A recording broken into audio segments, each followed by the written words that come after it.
Today we're going to make a clay pinch pot. So here's a bowl of clay. We have some clay tools. We don't need them until later, so just grab a clay piece and let's roll this into a nice round ball. So use the palm of your hand, and clay is very soft, so you don't have to give too much pressure. Just roll it nice and gentle, and every once in a while pick it up and turn it around so it doesn't become flat. Now if you have a nice round bowl, get your thumb out. We're going to put our thumb inside and wrap your thumb with clay.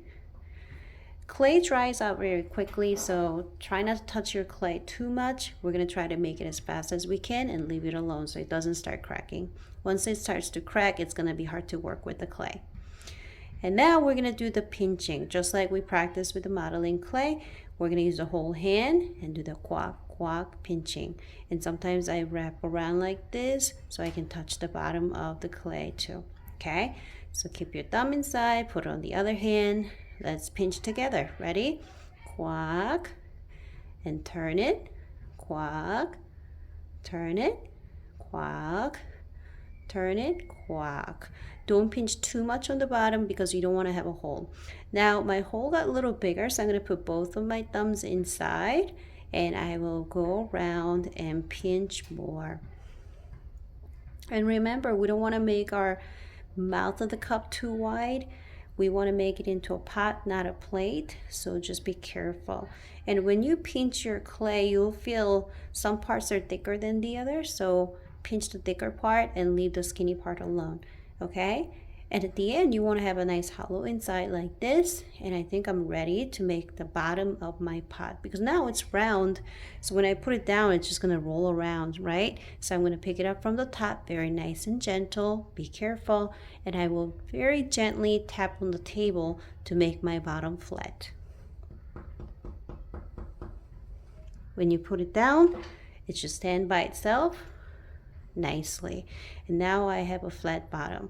Please don't do anything on the bottom anymore because your name and teacher code's gonna go on the bottom. If you're doing it at home, you can write your name on the bottom there.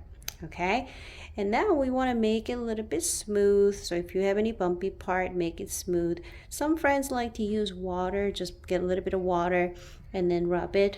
But if you're not so familiar with clay, if you don't get to do it often, water can make it harder, so you can do it without water. Now we can use the tools and decorate our pinch pot, whichever way you want it. We have different types of tools.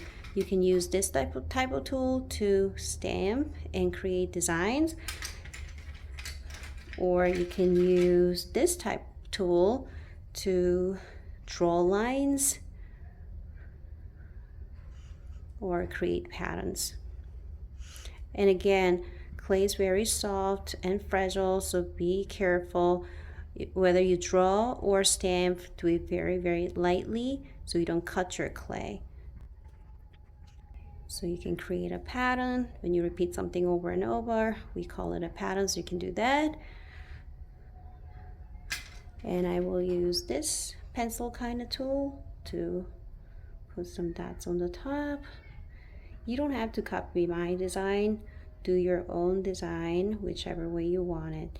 Just be careful not to destroy your pot. Just do it very, very gently. If you want to, you can draw something inside too, but do it very lightly so you don't accidentally poke a hole, because we'll glaze it later, which means we're going to paint and fire it in the kiln again once it's fired. And if you have holes, glaze may get into the hole and stick to the kiln, so try not to poke any holes on the bottom.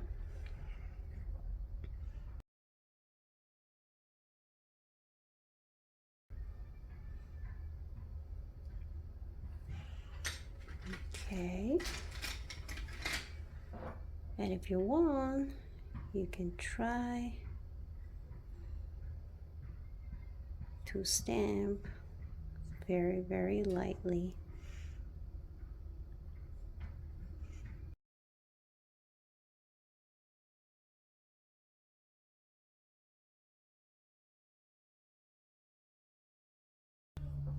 That's it. We have our pinch pot right here. Like I said, you can design inside too. Just do it very gently and carefully. And here's the outside.